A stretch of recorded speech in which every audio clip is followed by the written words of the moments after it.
na biso. Problème nini ekoki koleka loboko na Nzambe. Likambo to bapasi nini yango ekoki koleka décision ya Yesu na biso. Ezoluka biso totalela miso, totombola miso na biso na lola epai na nkolo totala ekulusu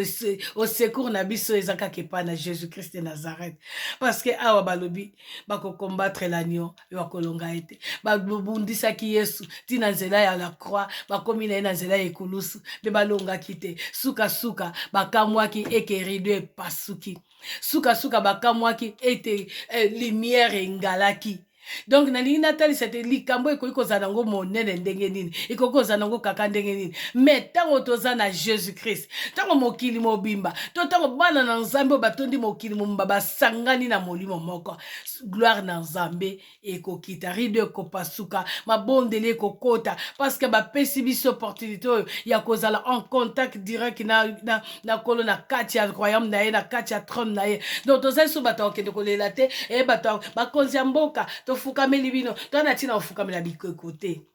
mais toana tina kofukamela mingi le roi des rois, le seigneur des seigneurs, le Dieu tout puissant. Toza na posa mingi ya kofukamela Nzambe oyo azobatela ngai na yo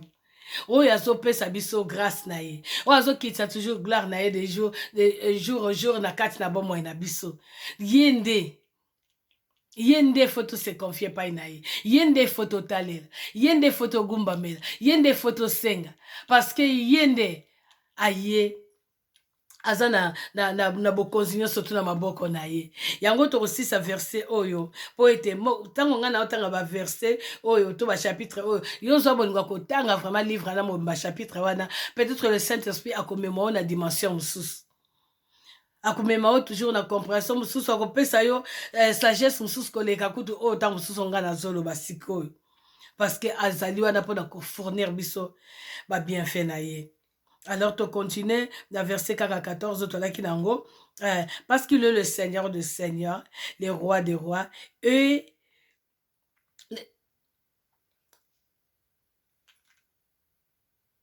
eux les appelaient les Élis et les fidèles qui sont avec lui le vaincront aussi.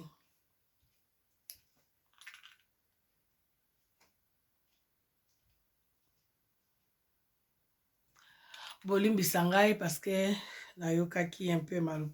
Alors tozo continuer pour na tokende mbangu to sisa na biso to kende na Apocalypse 19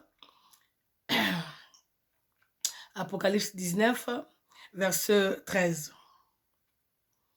Toujours nazo tanga na portable nanga pour la lumière on na kokangote. Donc et il était revêtu d'un vêtement de sang, son nom est la parole de Dieu. Nani yango wana o alataki elamba ezaki na makila kombo nango ezaki kombo nango ezalaki parole de Dieu.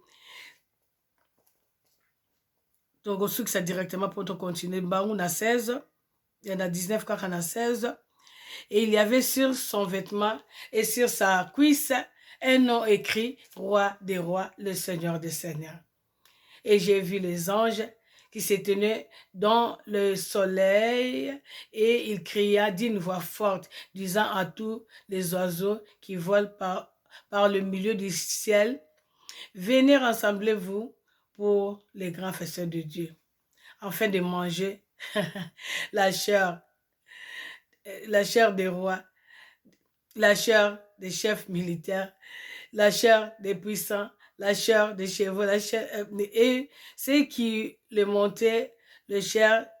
de tout libre et esclaves, petits et grands, et j'ai vu la bête et les rois de la terre et leurs armées ensemble pour faire la guerre à celui qui est assis sur le cheval et son armée. Et la bête fut brisée, et avec elle le faux prophète qui avait fait devant elle les prodiges par lesquels il avait séduit ceux qui avaient pris la marque de la bête et adoré son image. Ils firent tous les deux jetés vivants dans les temps ardents de feu et de soufre.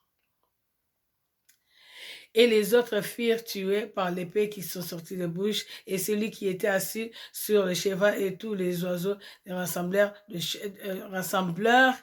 de leur chair. Alors, na sukisi wana na verset 19, nalingi kotalisa toujours que toza na mokonzi moko kombo na ye Jésus-Christ de Nazareth, aza le roi des rois, le seigneur des seigneurs, aza la parole de vie, azali l'agneau immolé, aza le lion de la tribu de Juda, azali l'alpha et l'oméga, aza témoin fidèle pour la ngai na yo. Alors toza na eloko moko kobanga te ata mipepe oyo nyonso ezali koya ata monguna atelemi na bamaseke na ye mpo na ntina kotungisa bana nzambe oyo ekomi na kolela lere nyonso tuti na bainternet toza obele komona kaka bapisoli na bapisoli mais toza na mokonzi moko oyo azali le roi des rois le seigneur Christ marke na biso ezali Christ Jésus Christ oyo apesameli bokonzi oyo azali na fungola ya vie mpo na ntina ngai na yo oyo asopi makila na ye oyo aza na elamba na ye ezali na nkombo na ye etangaki makila eza na nkombo na ye nkombo nango la parole yango wana nde parole wana de vie ndenge aye koconfirme biso na kati ya Yohane na mokanda ya kati ya Yohane akile la parole de vie. Alors to garder vraiment parole oh ya Jésus kat na bomo na biso parce que ezali ye moko nzambe ye moko nkolo ye moko juge ye moko le Dieu de paix ye moko le Dieu miséricordieux ye moko le consolateur ye moko donc aza ko récupérer biso na ba position nyonso. Jésus-Christ aza le meilleur pour la tina ngana yo. Zwa Jésus-Christ valoriser ye. Valoriser Jésus-Christ na kati ya bomo ina yo. Valoriser Jésus-Christ na kati ya misala na yo. Valoriser Jésus-Christ na kati ya nzela na yo. Valoriser Jésus-Christ na kati na ndako na yo. Valoriser Jésus-Christ na kati na bana na yo. Valoriser Jésus-Christ na bomo ina mobimba. Na motema no mobimba. Na nyonso na yo. Yesu nde azala première parce que azali le roi des rois. Pese bisika liboso zwa parole na ye zingango na mokanda na lolemo na yo ekoma lokola ndenge yo wana dingaki yango ekomi na miel na monoko na ye kela libumu pe abandi kotatola. Donc soki parole efandi katikati na yo okotatola Yesu na esengo okokumisa Yesu na esengo okozala na Yesu na esengo okobanga eloko moko te parce que oyebi ke banguna na yo bayini na yo bakokweya nde babi 10 na gauche 10 na 1000 na gauche 1000 na droite bolimbisa bakodinda donc kola pesio sapato ya évangile oyo ekokweyisa bango kola pesio ceinture ya sécurité ekokweyisa bango nalingi te totambola na kati ya Galate 5 18 ti soki na 21 oyo ezoloba toujours bafruit oyo ya nzoto ezala pembeni na biso te yango nde eza kodétruire bomoi na biso yango nde eza koempêche loboko na nzambe ate manifeste na baaction nyonso kola tie katikati na biso totalela mingi le roi des rois, le seigneur de seigneurs, le Dieu tout-puissant. Yango nalingaka Jésus-Christ, c'est vraiment azan zamba kokumisa, azan zamba kotatola. On a kina on a tongo ya lelo, ezalika yango et que tout est toujours vraiment tous à la barre bazali ferme dans la prière, ferme dans la parole de Dieu, ferme la foi, tout est toujours na kota et la Jésus, azan makama malamu asbongisi liboso pour la tina bomo inanga na yo, azan ko mériter biso tous a toujours na présence ta ye. Tous est vraiment attentif na présence ta kolo. Onimisanga donc yango on a tongo ya lelo ezali yango tokokende siko na ko adorer nzambe tokenda kokumisa Yesu lelo sente na ngai ezali mwa mobulu mukie mais boko limbisanga na meka ko régler yango mwa mukie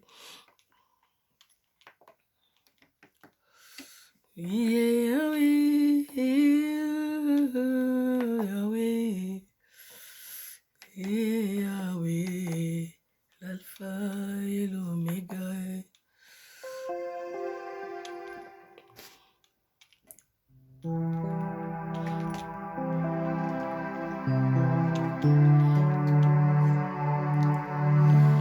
Alléluia.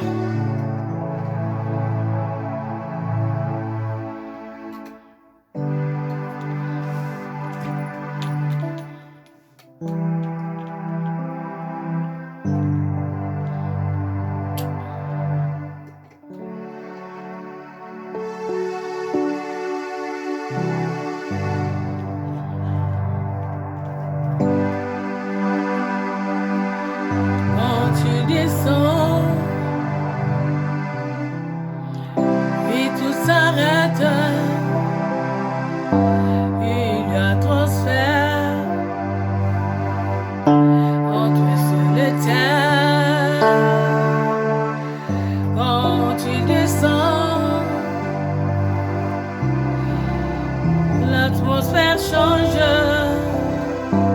il y a transfert entre ciel et terre. Quand tu descends, oui, tout s'arrête. Il y a transfert entre ciel et terre. Le Saint-Esprit est là. Le Saint-Esprit est là. Le Saint-Esprit est là. Le Saint-Esprit est là. Les maladies s'enfuient, les aveugles les voient, les paralytiques sauter des joies, les sourds attendent, le stérile enfant, par sa puissance, par sa puissance.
soki ngai nakoyeba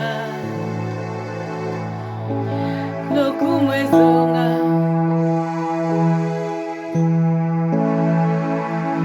kufetiki momo ya mwana pate na Nzambe soki ngai nakoyemba ye lokumu ezonga se na Yesu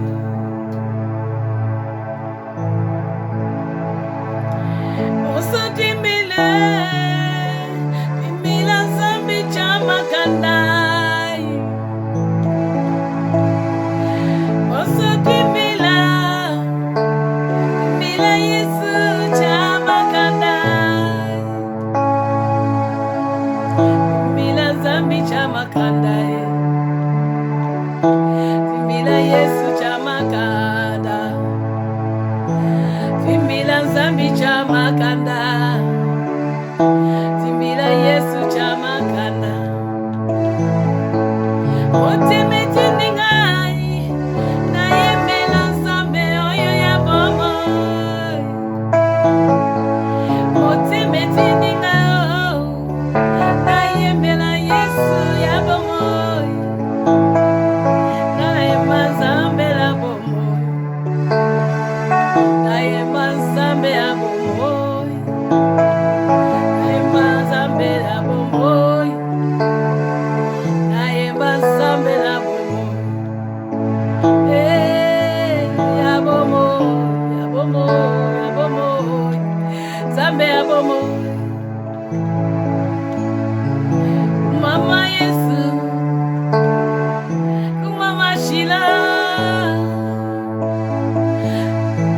kumama yawe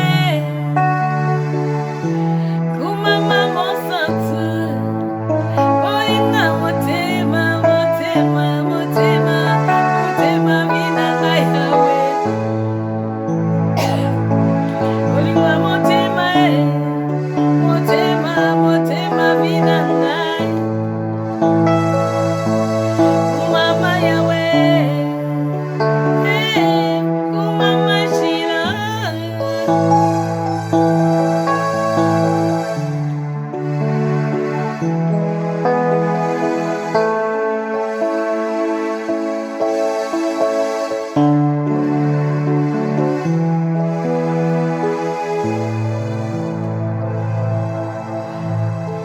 Alors, merci beaucoup. Merci beaucoup. Ngai kato partager parole de Dieu la tongo pour na kotalisa toujours ndeko moko que Jésus-Christ aza bolingo. Ndenga pesi biso mokanda ya apocalypse kotalisa bonzambe na ye. Yenda azali na fungola ya vie, yenda azali Nzambe, yenda azali le roi des rois, yenda bongi na lokumu na masanzoli, yenda azali dune, yenda azali na elamba ya nkembo. Yenda akoki kokomisa biso pire parce que soki aza kati na yo na ngai makila na ye oyo etangaki na ngoma na Golgota yango alobaki tokomela ezokomisa biso pure ezolongola bainfecte nyonso oyo tu oyo baza kobelela na sa moi yango nayaki kaka mpona kotalisa ndeko na nga moko ketikala na présence ya Nzambe zala toujours na présence ya Nzambe azobunda bitumba oyo ozomona te azobundela yo na baproblème oyo oyebi te azali Nzambe aza Nzambe likolo ya banzambe aza mokonzi likola bakonzi to se confier na ye alobi tout ce que vous demanderez à mon nom je vous donnerai oyo nyonso bakotia eliki epai na ye azali wana toujours mpona ntina ya kolongisa biso alors Yesu apambola biso baverset oyo napesi oyo akosepela kotanga yango atangi yango bandi na Apocalypse 1 chapitre 1 namoni elobeli biso na verset 5 toke nango na verset 8 tokiti nango susu na 5 toke nango na 17 toyei kosukisa yango na Apocalypse 19 alors bozwa temps ya komédite bachapitre wana e nayebi ke le Saint-Esprit akopesa biso biyano kitoko na mabondeli na biso ndenge toza toujours kokangama na ye nde tokende obondela mpona kotika journée na biso na maboko na Nzambe tosengi epa na Nzambe asemba loboko na ye na bandeko nyonso nga na yo totikana toujours kosimbana na bomoko dans la prière et na libondeli ekolo akoyeba na kosalela biso mbola mona ye parce qu'il est un Dieu d'amour plein de bonté très doux là en colère azatou j'aime Jésus-Christ. Il est vraiment la bien que le meilleur donc aza le meilleur ya vinanga aza l'appelle le meilleur ya vinayo o nyo surtout to kozana ye to akoza ton ya koyoka iloba okola chaki 4 na mibebu nanga parce que nazaka canal okola utilizaka ndenge na ina tongo la lelo donc akola la pongi mais kola pesinga opportunité ya kwa kobeta porte ya ndeko moko na tongo parce que azali mo ya tongo et tikate tongo alelo ekoti ya lumière moko na 4 ya bomo ya ndeko moko la moko. Alors, merci Seigneur Jésus-Christ, na tunde na commission Zambe monene, le Dieu d'amour, Dieu miséricordieux, pour na koza na biso, pe pour na kosangisa na tango oyo kopesanga makasi ya koya liboso no papa eza na makasi na ngate kasi na ngoya mon santo no kuma sans lama. Olakisinga vraiment miracle no kati na bomo na ngai yango papa na ye pona tina ko adorer yo papa liboso ya peuple na yo. Merci Jésus pour nanga moko na koy ko sala ngo te kasi na mapi boningo na onze ya wende na koki Yesu tika te loba to mo sala sami na tongo na lelo papa et porter les biso un plus na bomo na biso et puis cette assurance parce que tu es notre assurance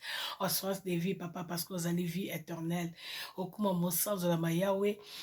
mpona liloba na yo nzambe naye kotika ndeko moko na maboko na yo bao nyonso baza na badifficulté na bapasi na bopito na baprison to na koyalela na baguerre bisika nyonso bakaka ezali esika nyonso bitungisi ezali loboko no na nguya na molai papa ekenda kobikisa kokangola baoyo ya yo seigneur kotika te bana na yo papa bazala desi père éternel kotia ngolu na yo papa changer bahistoire ya vie na biso changer bahistoire ya bana na yo nyonso ya basali na yo papa ya bomoi na biso na sa moi Jésus changer yango parce que ozali pesaka vin nouveau Jésus ozali source ezali ko jaillir jour et nuit et la kaposa te ezali yo Seigneur yango toza na posa na yo tozoluka yo mo santo po azate akoko sala biso makambo sala kaka yo balobi ete fungola ya bomo eto vie ya livre de vie ezala maboko na yo yango to eko invoquer yo ezali te ka pona nzala kasi pona posa ya liloba na yo ezali vérité ekoti kati na biso tikate kolo esala mosala kati na biso semba loboko kolo kati na mabota na yo. Merci Jésus.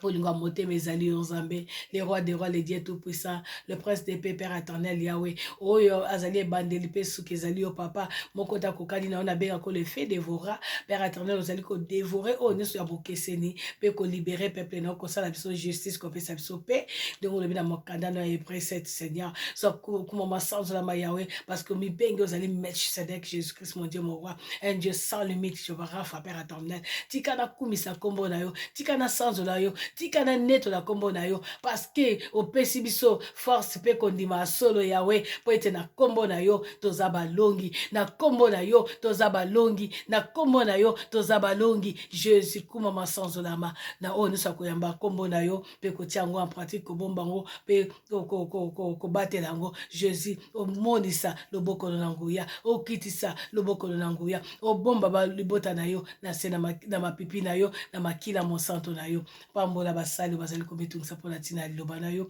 pambola mpe bana na yo oyo bazali kotia litoi ya koyoka yo père éternel pambola baoyo bazali kondima yo père de grâce et d'amour Yahweh kati na kimia nzambe pambola visiter porte moko na moko ezali kofungola porte nango mpona koyamba liloba na yo na kati na bomoi na bango père pambola Jésus nazotinda mapamboli na baoyo nyonso baza na posa na yo na baoyo nyonso baza na posa ya libondeli ya prière epai na yo na bo baza na posa ya liloba na yo parce que liloba no nde yango nde prière capitale ezali prière puissant ezali liloba na yo parce que yo moko oza liloba mpo soki yo koti liloba no ekoti kati na biso papa ya la différence papa ya la paix Seigneur Yahweh yango na sotika bandeko nyonso o bazofungola motema mpona koyamba liloba na yo okokana kopambola bango basali o bazotika baton na bango te mpona ntina na kotelema kotatola miracle na yo na mabota Seigneur leka na kopambola bango mpe mabota na bango bao bazali kosalela no na somo mpe kolenga Jésus Christ bakisa lisusu sanction na yo katikati na bango Jésus kuma masanzo na mali Dieu tout puissant na koleka na mitiki na maboko na yo ngai moko na kokite yo ndokoki zwa première place pour la tina vie nanga ozala liboso loka fasima ko omega o conduire nga papa selon ta volonté Jésus o pesa nga ekoki pour la tina na koka kotambusa panier na yo na lolenge o ekoki liboso babulami na yo nasengi Père éternel ete makila no jour et nuit ezala toujours ko jaillir kat na bomoi nanga papa parce que makila no ndezali présence makila no jaillir tu la barre nanga na maison toi Père de grâce et d'amour qui da descendant lo lenge moko na bandeko nanga nyonso toza toujours na besoin ya makila no po yango de force yango de vie Père éternel pe vie éternelle yango de bénédiction Seigneur Yahweh yango de vie abondance pour na tina bomoi na biso kombo na yo Jésus parce que makila no ezali présence na yo yango la kaki akomela makila na akomi moko na yo tokosala pacte na makila na yo Jésus Christ et totia biso bilembo na yo tia biso marque na yo o monguna kokopusana te bobele yo Père de grâce okoka na korenie na vie na biso na kombo na Yesu mokonzi mpe mobikisi journée na maboko na yo kolo na bondeli mingi ezomokela sengi te kokisa au nom puissant Jésus Christ na natina kotanga monguna te parce que esika yo ozali ye azali te Père de grâce naye nde kokumisa yo naye nde kotatola yo naye nde koeleve kombo na yo naye nde kolo yo nde ozwa bokonzi kati na nyonso parce que yo nde ozali liboso loka fasime ko omega bozali koprendre contrôle na nyonso nango ya molimo santo na yo yango merci Jésus mpona koyamba libondeli nanga mpe kopambola journée oyo mpe misala esalami na ntongo na lelo na kombo na Yesu na bonde mpe na bi amen tika lola epambola biso tika lola ekokisa posa motenga moko na moko na kombo na Yesu bayo